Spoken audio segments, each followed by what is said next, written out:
All right, the next kind of printmaking that I will be sharing is called the Monoprint. And in your kit from A+ Schools, you'll be supplied with the aluminum foil, and another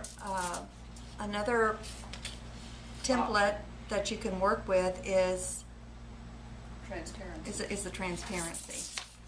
Thank you, Sue. Yes. All right, but we're going to work with the foil. On the foil, you can use watercolor, but we're going to be using tempera paint again. And tempera is the thicker. It's a water-based paint, and it's you can clean it up quite readily. So this time, I think what I'm going to do is I'm going to think about a flower, and I'm going to think about what I might want as, you know, the center, and I'm going to start with the light color. And you want to make sure that you put it on the aluminum foil, and just, that's all I'm going to do with that. Students will learn maybe a little bit about using their brush and how it feels to move across the surface when they do this kind of printmaking. It's a nice slick surface. Now it doesn't have to go on, you know, there's no perfect in art. Lanita, are you showing them how to paint a flower, or are you just showing them how to use the aluminum foil and the paint? I'm actually just creating my own version of a flower, and I'm starting with a focal point so that I can work out from it. And so no, it will be, to me it's a flower, and it is, but it's to show how to lift a print from this plate, which is aluminum foil. And you have to work rather quickly in order for the paint not to dry. Now I have some other color choices here. I also want to show you that you can use the end of your brush, and you can move the paint around. And just take a paper towel, and I'm going to try some different things, because that will change the way the paint prints.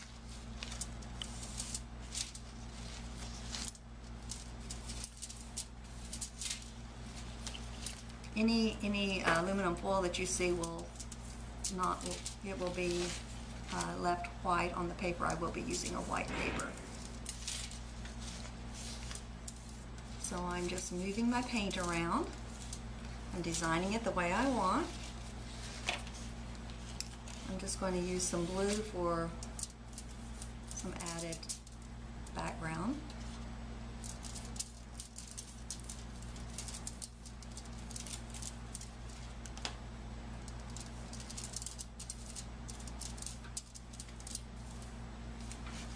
I'll put a little bit in the bottom to balance. It's not really it doesn't have any purpose except just to add some color to it. Now, I am ready to lift my print. I can make one print, I know, and we'll see if there's any paint left. So I'm going to take a piece of paper that's larger than my plate. I'm going to center it, and I can use the side of my fist to burnish. I don't have to press very hard, and I can actually, through the white paper, see the image, so I can know that where it is that I need to be rubbing. But if you can't see it, just make sure that you cover the entire page. And as Sue said earlier, you can always lift and cheat. I think she said that. All right, so I'm going to peel it off. Now, again, the prefix mono means one print.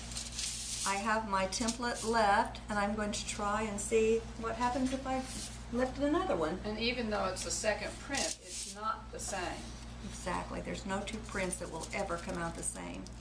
Even if you think you're applying the paint in the same way, if you do a second.